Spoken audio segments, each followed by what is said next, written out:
જય જવાન, જય કિસાન, જય જય શિક્ષિત યુવાન, નારી શક્તિનો જય હો, જય મા ગુજરાત. SN લોક જાગૃત અભિયાનમાંથી પરસોત્તમી બોલું.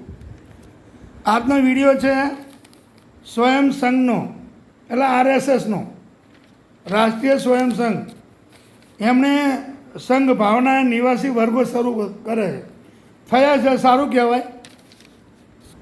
1000થી વધારે માણસોનું 14 વર્ષની ઉંમરનાથી વધારે હોય એ છોકરાઓને આ રીતનું શીખવે છે. સારું કહેવાય દેશ માટે. પણ એની સાથે સાથે એમણે જે કીધું કે પથ સંચલન, એકાત્મ સ્ત્રોત, બૌદ્ધિક શાસ્ત્ર, શારીરિક પ્રવૃત્તિઓથી યુવાનોને તૈયાર કરે છે. પણ આ તૈયાર કરીને કરવાનું શું?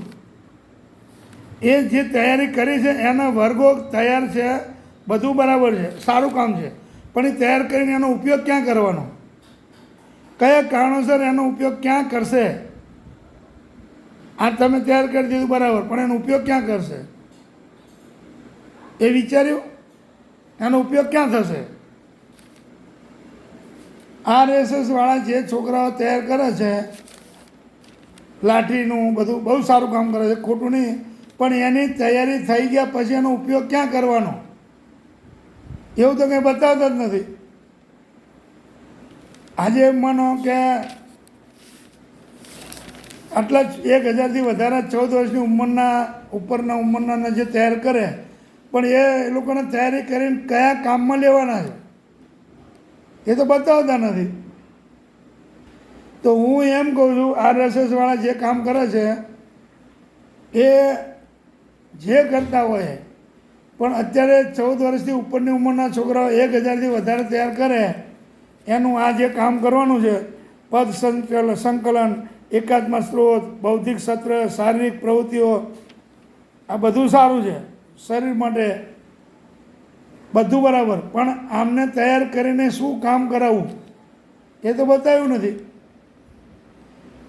આ તૈયારી કર્યા પછી દરેક વિસ્તારમાં, દરેક વોર્ડમાં, દરેક તાલુકામાં, દરેક જિલ્લામાં એની કમિટી બનાવો. જાહેરમાં ખૂન ખરાબા થાય છે, બેન દીકરીઓને લૂંટવામાં આવે છે, પાર્ટીઓને, જે કોઈ પાર્ટીઓનો કોઈ મતલબ નહીં, પણ પાર્ટીના નેતાઓ બહેનોને ચોટલા પકડી મારવામાં આવે છે. ભાજપ તરફથી હોય, કોંગ્રેસ તરફથી હોય, એકબીજાના યુદ્ધો થાય, રોડ ઉપર ચક્કાજામ થાય, મારામારી થાય, ખૂન ખરાબા થાય, લાકડોથી હાથ પગ તોડવામાં આવે. કોઈ ખેડૂતો હોય, રૂપિયાવાળા હોય, જૂથ બળવાળા હોય, ટ્રેક્ટરથી માણસને મારી નાખે, ગોળીબાર કરે, જમીન કૌભાંડમાં ગોળીબારો થાય. આ બધા જે કંઈ બનાવ બને છે એને કંટ્રોલ માટે શું? હર્ષ સંઘવી સાહેબ એવું કહે કે એને કોઈને બક્ષવામાં નહીં આવે. પણ બક્ષવામાં ક્યાં? કોઈના ઉપર કાર્યવાહી જ નથી થતી. કાર્યવાહી થતી હોય તો આટલા બનાવો રોજના ના બને.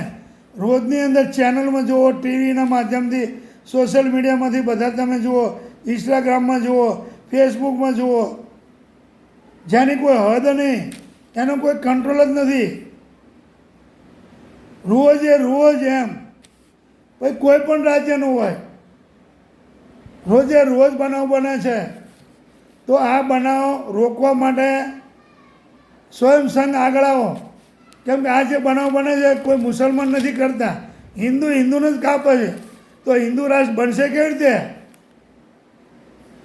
ક્યાંક દલિતો ઉપર અત્યાચાર થાય, ક્યાંક મહિલાઓ ઉપર અત્યાચાર થાય, ક્યાંક જમીનના વિવાદમાં અંદર અત્યાચાર થાય, કોઈ જગ્યાએ ખૂન ખરાબા થાય, કોઈ જગ્યાએ લાકડીઓથી પગ ભાભી નાખવામાં આવે, કોઈ જગ્યાએ મારી નાખવામાં આવે, કોઈ જગ્યાએ જવાન બેન દીકરીઓને ચપ્પાથી ઘા કરીને એને પૂરેપૂરી મારી નાખીને ત્યાં બાજુમાં બેસીને વિડીયો ઉતારે બધા.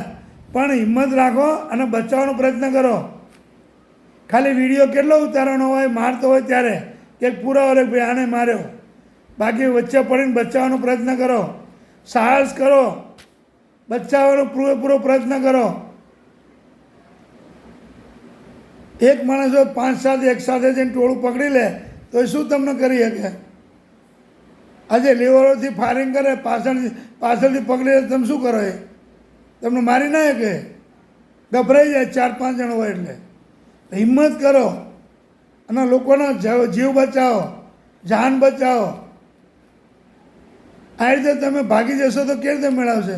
જાહેરમાં રોડ ઉપર છોકરીઓના ચપ્પાના ઘા મારી નાખે, પથરાઓ મગજ ઉપર મારી નાખે, કોઈના ધડથી મસ્તક અલગ કરી નાખે. આટલી બધી ક્રૂરતા અને સરકાર એમાં કાંઈ જ નહીં કરતી. તો હવે યુવાનો જાગૃત થાવ અને એવી કમિટીઓ બનાવો ને એવા ગ્રુપ બનાવો કે અહીંયા કંઈ પણ બનાવ બને તો એને બચાવવાનો પ્રયત્ન કરો. કારણ ગમે તે હોય, એમનો પર્સનલ મામલો, પણ માણસને જ્યારે મારી નાખવાનો પ્રયત્ન થતા હોય ત્યારે ચારે બાજુથી વિડીયો બનાવે. એનાથી શું થાય? માણસ મારે એને સજા થાય પણ બચ્ચા તો નહીં ને. માણસને બચાવવાનો પ્રયત્ન કરો. મારું એ કહેવાનું આવે છે. સરકારનું કામ કરે, સરકાર તો કંઈ કરતી જ નથી. પણ હવે યુવાનો જાગૃત બનો અને આની અંદર યુવાનો જાગૃત બનો અને બધા જ વોર્ડમાં, તાલુકામાં, જિલ્લામાં, ગામમાં આખી કમિટી બનાવો. કાંઈ પણ બનાવ બને અને બચાવવાનો પ્રયત્ન કરો.